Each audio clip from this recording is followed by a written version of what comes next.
Mike couldn't understand that his friend all of a sudden had something else on his mind, and he left from their friendly group. When he said that he probably exchanged them for a girl, his other friends said that they couldn't yet be 100% sure of this, but the guy's eyes suddenly dropped on one of the tables of the closest cafe where their friend passed out his time with an amazing girl. In an instant, a feeling of disappointment and envy clutched the mind in which Josh's friend was prepared to kill the man who had exchanged them with a woman. As the third man from their organization was attempting to placate him, Mike was already reading the message that had surfaced on his phone, and thus he shouted in shock that all classes in the university were canceled due to the impending threat. In the meantime, Josh, who had jumped up from the table, was already exiting the cafe with his friend when he encountered his friends, and now they were questioning regarding the woman sitting next to him and whether they were in a relationship, to which the young man informed her that this was just his student that he treated because she assisted him in the gang fight. And so, Josh arranged for Ciara to formally meet his friends Mike, Chad, and Steve. Then, addressing Kiara, the young man passed the package to her, saying that he asked her to bring along all the items that they did not manage to eat, and now the girl could eat with her family. His friends were shocked at how Josh literally behaved like a guardian to the girl, telling her not to move anywhere and to go straight home. But Kiara was very distressed that so fine a start to the evening ended so suddenly, but the strict teacher promised that her parents would certainly be unhappy if they went for a walk after the state of emergency alarm announcement. Well, his friends, hearing moral lectures from Josh in hushed tones, called him an old grump. Then the young man yelled at all the people who stopped there, sending them off in different directions. As he said goodbye to his friends and Kiara, his eyes were distracted towards the departing customers at the cafe, where for all it appeared as though in case there was no recent alert about the coming danger. Then the young man thought of calling his agent to know what was happening. Martin, who had picked up the call immediately, told him that he too was going to call his hunter, where in answering his questions, the man said that from information they received from the association, the state of emergency will continue for the next 3 months. Where all this is related is that no one knows where the portal from which Class A monsters are going to emerge is located. Realizing the total risk of the situation, the young man was outraged, pointing out the fact that people are somehow more seriously guarded from risk than a mere notification of its initiation. But the agent clarified that the issue is in the longer term of potential risk, where if the whole production is halted and the people are driven back home, the economy of the country will plunge into hard recession. Now, Josh realized why the authorities gave everybody else the minimum amount of information and did not enforce harsh restrictive policies. After this, Martin declared that all hunting grounds had been shut down, so he was going to the shelter, and his conversation friend was going to his relatives. Prior to getting together with his family, the young fellow was on his way to his place, asking number 1 and number 2 whether they were all right, where one of them replied that he was normal, and the second replied that he was alive. Looking at his number 1, the guy realized his wounds were much deeper than he had thought. Looking at the status window, the young fellow found out that there was sufficient energy to call an instant clone when it was remembers now. And now the perfectly healthy number 1 has already managed to put on his jersey, and Josh gave him his baseball cap so that he would not get confused between his copies. Soon, number 3, who the young man had called when coming home, also came back from training, and as all his copies were together, he could go home safely. Rising in the elevator of the same building where his parents resided, the guy went on to wonder to what extent the probability of harm was. After he pressed the doorbell and it was open, the young man was confronted with the stunned face of his mother. He at once recalled Mike's words that even his parents may not be able to recognize their greatly transformed son. Well, the lady was in denial that standing before her was none other than her own son. When Josh assured her that it was indeed him, Mom, of course, concluded that her son was hungry. Next, the familiar voice of his son echoed by the guy's dad, who immediately became more energetic. But it was Josh's little sister, Rebecca, who was most thrilled about having her brother back. The girl warningly said that if a brother comes home, the first thing a brother would do is hug his dearest sister. But then the girl did get a glimpse of her brother's face, where the conversation came to an end. And there and then, Josh once again thought of his dear buddy Mike, and what he said that the fellow became a different fellow. Then the conversation turned to those boys who were standing at the rear of the young fellow, where the mother added that friends are okay, but she was asking why they were masked. Smilingly indicating that these were not friends at all, the young man had the clones take off their masks, and when the clones did so, the entire family experienced real horror, for suddenly there stood 4 sons and brothers before them. Having calmed down the family, the fellow declared that he underwent the awakening program in which his natural talent is cloning. Gloris took a sip of her mug, remembering that she had not even fantasized that her son will undergo awakening, and Rebecca already declared that she would like to have some 2 skills. And when his father had inquired who and where his son was working, Josh had to confess he earned money by hunting. Hearing that, the man's mother instantly feared that labor was extremely dangerous.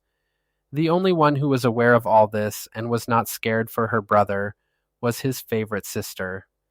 Having soon explained to his parents that clones hunted instead of him, Josh spoke to the risk of getting hurt, swearing to go to a shelter for shelter just in case.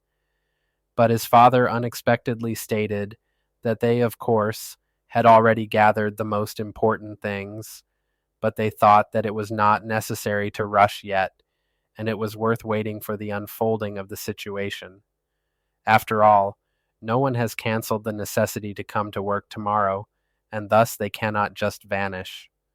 Listening to his relatives, the young man realized that every citizen of the country thought so, having no news that a monster breakthrough was in store. For the young man, he realized that the family couldn't be convinced. The young man expressed that in this situation he would remain with them for a while, and thus on the table, the V he had purchased at the cafe, half of which he handed over to Kiara, the parents, and immediately hurried to begin laying the table.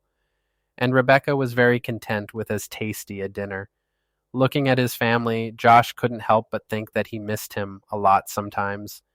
The lady asked if it was worth cutting the meat into clones, but her son answered that his clones were not that picky and would settle for rice and veggies. Soon the family table was set and pulled not only the good aroma of the food, but also its looks. Well, the clone was always happy with the most common rice. After saying the prayers, the family sat down to have the evening meal. Rebecca questioned if her brother would become fat again if he and his clones were eating so much. Such a statement made the parents, as well as the person it was directed at, laugh, where all concluded that they didn't sit together long and had so much fun with the entire family. Josh wanted to say something, but his speech was cut short by a thunderous boom that had broken the apartment wall into a heap of stones. Slowly gaining consciousness, the young man attempted to open his eyes.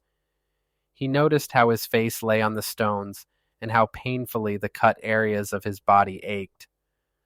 Holding up his battered head, Josh jumped up, attempting to make sense of what occurred, but when his eyesight finally came back and he was finally able to take in his surroundings, the guy was still wide-eyed with shock. After all, there was barely anything left of his parents' apartment like the rest of the building, and straight ahead of him from the resulting portal poured in hordes of the worst sort of monsters onto the earth. A giant vertical lizard, like a fossil dinosaur remnant, yawned, and in its mouth, a fireball suddenly started to shape itself. At the moment when the charge of this blinding strength was in its full force, the monster fired a salvo. Now the young man realized what had just departed his family house in cinders. Such reflections made the fellow recall that somewhere in the vicinity, among the ruins, there were his relatives spinning. Behind the young man, instantly noticed his mother and sister lying unconscious on the floor. Gathering the uniform of his clones from the floor, the young man instantly noticed that he was covering his mother and sister. Then came movement to the right, which caused the young man to turn. The boy saw how the rest of the numbers 2 and 3 were struggling to come out from under the debris of the apartment. The young man instantly noticed that number 3 was again unlucky, as he was again left without an arm. The trend was, clearly not on his agenda, where number 1 gone and number 3 de facto was not a brawler. His low spirits were broken into by his family, who were slowly returning to their senses. His mother was attempting to find out what went down here and was asking the others if they were injured. And Josh was already telling them that they needed to get out of there as quick as possible. After resuming his utmost capacity, Donovan was shocked when he found out what happened to their home. And Josh, who had already gotten up with pistol number 1 in his pocket, uttered, "These were not the key problems now. After all, somewhere around here, a portal has been opened through which the worst monsters already pierced to the earth. Such destruction raged everywhere where the last humans were caught and killed by different monsters like monsters. Josh's father was able to find a full backpack of food among the remains of the apartment, and the young man himself, looking at his sister, commanded her to put on all the gear. Having finished with the armor, the girl saw protection that was left behind from number 1 being somewhat too large for her. Rebecca had also an issue regarding the health of one of her brother's clones, but the latter told her that all was okay with the third, apart from the hand.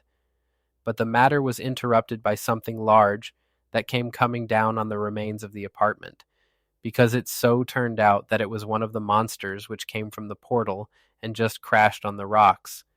Observing the bleeding monster, the guy could not comprehend why this monster crashed from the sky. Meanwhile, the other monster appeared from the sky and dove into the stones at maximum speed in an attempt to kill the monster. Josh noticed that the people were fortunate the portal had opened up in the air, and thus, smaller monsters who could not fly would crash or badly injure themselves at least. Well, the Guy family attempted to escape the flattened apartment, but the door would not open. Going to his father, who was futilely attempting to break the lock with a bat, the young man requested the man to let him do it. Grabbing the makeshift weapon in his hands, the young man triggered one of his recently learned abilities, gained after fighting with the gang, that greatly amplified the strength of his blow. One movement was enough to crush the castle into pieces. After that, Josh kicked to the same extent on the warped and thus clogged door. The family was shocked at such non-average abilities of the fellow, who was already exiting the apartment and inviting his relatives to follow him. Although the situation in the street was not any better, where you didn't even hope for moving around in a car. When questioned by his son, Donovan described that the nearest shelter was roughly 2 kilometers from their home residence, but then just a little ahead of the family, some monsters, where falling from a height was not an important aspect, started walking. With this in mind, Josh was already finding it quite a task to run the 2 kilometers to the shelter. The sister had an idea in mind, recalling that there were some tunnels below their house which could quite simply lead them to safety. Without even hesitating for a second, the young man sent his whole family into the tunnels. And just when he was about to proceed inside them, he suddenly heard a voice inside asking assistance. Turning around, the guy spotted a fellow surrounded by stones, to whom one of the creatures was already making a move. Seeing the threat, the man himself, being in such an ordeal, started screaming with fear, calling someone for assistance. Identifying his son's agony, Donovan mentioned it made sense to act sensibly in such a situation where they do not currently possess the means to save outsiders. Realizing that number 3 was gravely hurt and that rescue would be hard to come by with number 2, Josh merely attempted to come to a conclusion. Listening to the cry for help, aside from even if he himself struggles, he is no clone who will revive with power replenished. The heart of the man was pumping out of his chest, and the father still kept on yelling at his son to return and rescue himself. Again, looking in the face of the man which was going to be eaten by the monster, the young guy closed his eyes. So he instructed his family to lock the door tightly behind him when he reached the tunnel and house. Rebecca was highly agitated when he told number 2 to accompany him and number 3 to protect his family.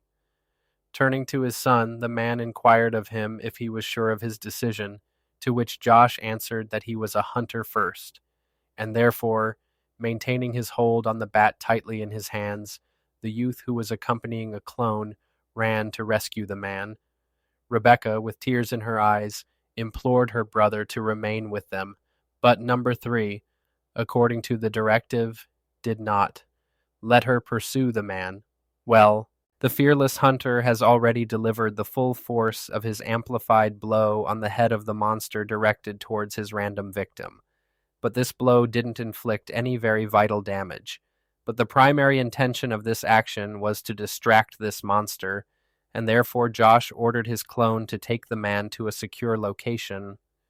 He himself returned to the monster, instructing him to try his luck in the combat with a more powerful fighter like a hunter. Number 2 was already assisting the victim to crawl out from underneath. The debris and the creature was crawling slowly towards the young hunter. The events that were taking place on the street, witnessed by another person who, in a low tone, said the final words of Josh about the creature coming towards him. And then number 2 was able to raise a section of the concrete slab, and the distressed man was saved. Realizing that he could also walk on his own, Josh instructed him to run as fast as possible from here, and the monster continued coming with its slow and awkward steps and made some growling noises, looking at his new rival. The man understood that this time he had stepped on quite big rival. Understanding that this time it was going to be a hard fight ahead, the young man ordered number 2 to swallow the weapon that had been taken. The hunter himself, glancing at the crystal of power, decided that in such case it was not the time to be picky, and that he needed to use everything that was at his disposal. Striking his duplicate with a stone, the young man ordered him to swallow in the crystal, and thus the clone following the order had already swallowed the first half of it, where he suddenly felt its impact, and Josh watched with keen interest the plain transformation of his ward. When the process was over, what was previously the fellow wasn't a man anymore, but another monster. Realizing that the clone had changed, his master inquired from him whether he still listened to him, to which he nodded. Afterwards, the young fellow made him realize that the impact of the stone was transferred to him only in the form of growing strength, but without altering his face, which couldn't but appreciate. Now this team was at least somehow prepared to face this gigantic monster. Once at a fairly close proximity, the monster put down his club on the ground, and with a swift motion hurled a whole quantity of rocks against his enemies. Josh inevitably defended himself, but he could not get rid of all the improvised ammunition. Meanwhile, the monster decided to take advantage of the dude's incredulity and reached his gigantic hand towards him. But a motion of the sword in the second figure's hand halted this action, leaving the monster without his right hand. Josh couldn't help but see that this captured sword had really distinct characteristics. The monster, furious with agony, attempted to strike at the clone, but the clone deftly dodged it. As Josh increased speed, he came to realize that this foe was far slower than the standing fish he had been able to kill, and with steps so light and fast, the young man, employing the foe's body, quickly approached towards his head. But as he started attacking, the monster for some reason covered his head with a hand which emerged from nowhere. The guy was taken aback as he saw how the hand severed by his duplicate grew literally in front of the eyes of his opponent. This second of bewilderment was sufficient for the animal to counterattack the young fellow from the ground. Josh observed that his opponent had an extremely powerful talent to regenerate the skin of the beast. The animal's skin wasn't thick and could easily be cut, but since the skin healed at once, Causing harm to such an opponent was impossible. After having thought a bit, Josh commanded the second digit to knock out the animal. The clone started fulfilling the order immediately and had already sliced the monster's thigh, where he could no longer keep standing because of the wound that he sustained and fell into one knee. Josh himself was already standing, having prepared a gun out of which he shot directly into the eyes of the monster, which, although temporarily blinded him, and while his foe was clutching his battered face, number 2 had already sliced his other leg. But the regenerative capacity of Josh's foe was actually very high, and the eye shot had already healed. Nevertheless, the guy was also able to step into the role. He had to strike upon seeing the monster.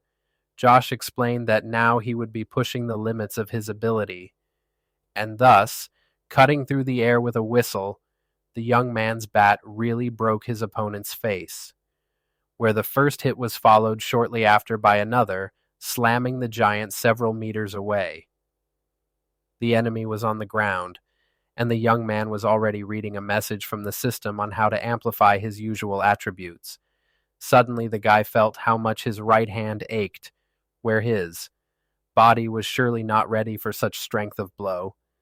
Overall strength of his attacker was equivalent to a humanoid fish, only this beast had such strength without the accursed sword. Beast did not stand up, and Josh informed his partner that now it was time for them to go to their family, where all must have been horribly concerned. Only now, the man, having searched himself, became aware that he had misplaced his mobile phone somewhere, but he had given all his clones phones, and hence requested the second number to lend him his.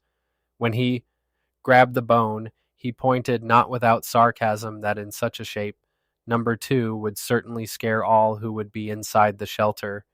His words were interrupted by a horrid cry somewhere on the side. Turning back, the young man noticed a whole pack of survivors attempting to flee from some monsters. At once he understood that, for now, he could not be reunited with his family. Military aircraft were approaching the area where the portal was opened that brought monsters to the human world. The same gigantic monster that killed. Josh's parents, flat and almost killed his whole family, was still causing harm as he had done several times before.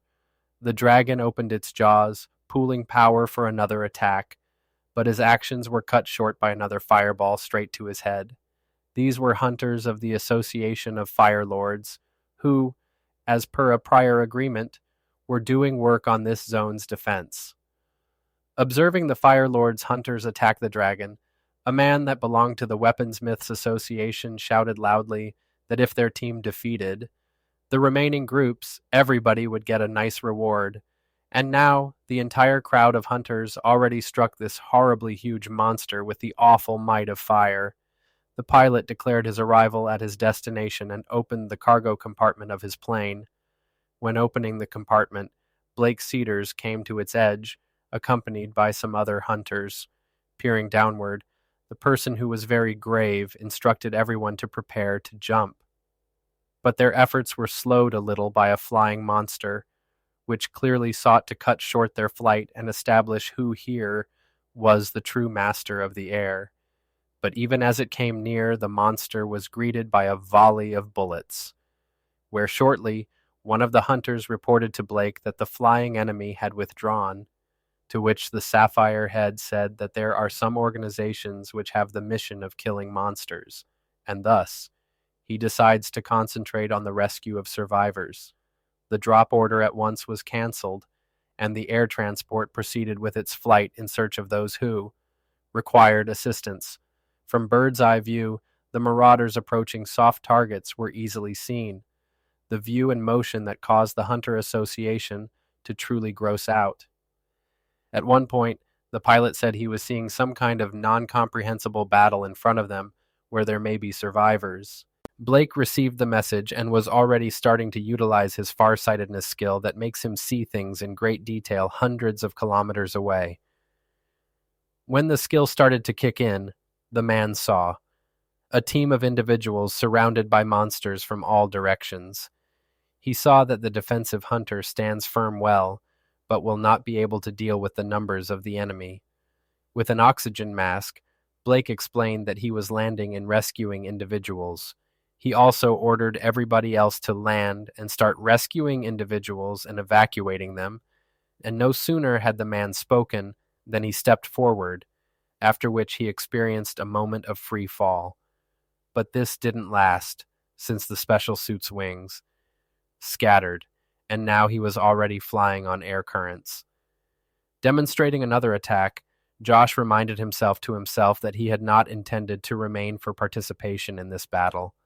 There were a great number of enemies. They were powerful, and apart from him, as a fact, no one was able to endure. And therefore the young fellow, having decided on this, gave the order to all the crowd to run to the shelter, to which they obeyed. That monsters were also blocking their way behind them. Then the young fellow, repelling another attack, ordered number 2 to clean the rear from. Now, number 2 was already spearing one after another of the attacking foes on the tip of his sword, clearing way for retreat. Josh himself killed the attacking creatures with a pistol. He could no longer use the charged strike skill because he just ran out of energy for it. All of a sudden, from under the wreckage emerged a huge feathered monster very close to an earthly ostrich in front of him, where this monster instantly attempted to kill the guy with the assistance of his equally enormous beak. But it was not just a strike, but an actual blast, which sent waves of fire and blazing stones in all directions. Josh protected himself from this angry fire charge as best he could. His strength and swiftness were no longer enough to guard other individuals who had prepared themselves for the worst against the firestones. But just in time, a shadow glimmered before their eyes, and the man suddenly revealed, shielded them with his body. Number 2 bore on himself the whole awful impact which was meant to annihilate this small cluster of survivors, surviving miraculously, but also having had over a single wound. Josh realized that now he would be left here alone.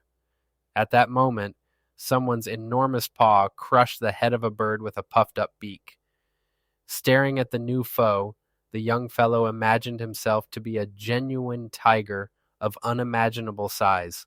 Other demons were equally shocked at the appearance of such a powerful foe, and body number 2 had already vanished into thin air. The young fellow realized it was the end, and thus didn't even attempt to stand on his legs. Sitting on the ground and looking while a gigantic clawed paw struck on his head, barring death. The young man winced and closed his eyes, but death somehow failed to get him, where after a few tense seconds he thought of opening his eyes to see what was going on. Amidst the humongous head of an enraged monster, Josh saw a man who was coming out of unsheathing his large sword. The rest of the people were shocked when they saw how the monster's head started to separate from the body. Well, their hero, having taken away his oxygen mask for flights, asked the people if everything was fine, but most importantly, was amazed at the young hunter who looked on in amazement at the man who had just rescued him from perishing. Regarding the saved man, the man stated that he was the leader of the Sapphire Hunters Association by the name Blake Codon. The inhabitants of the shelter observed keenly as some girl got into a scuffle with some one-armed man. It was Rebecca who was still attempting to go rescue her brother, but his clone did not intend to let her do so. Gazing upon at his master's third, sister reported that tragically he could not allow her to do so. Questioning why this man is so powerful, the girl said that the clone needs to take care of the original first. And when the third said his first point was that he needed to listen to the owner, Donovan shortcut the debate, who insisted his daughter to take a seat as she would scare the people now.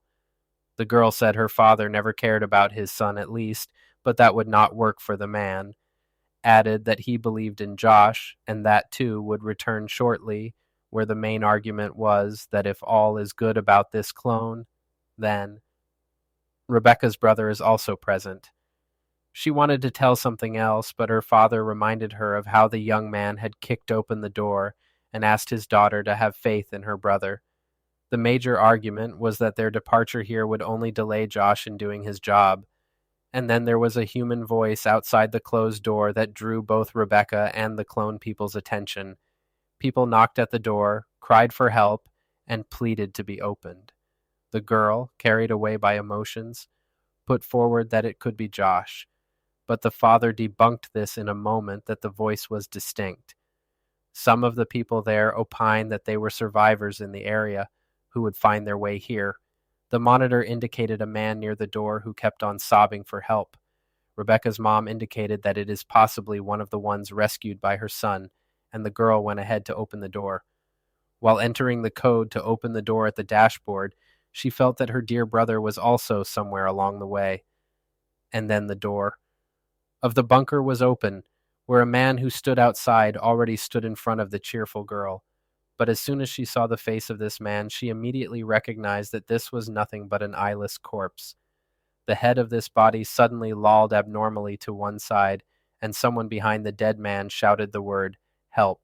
A state of shock literally shackled the body of a young girl who was not yet able to realize what was going on here. And suddenly, what was holding the human body in front of it pushed it aside with all its power, and now confronting those who were in the bunker, a giant bug-speaking creature with level B appeared in all its glory.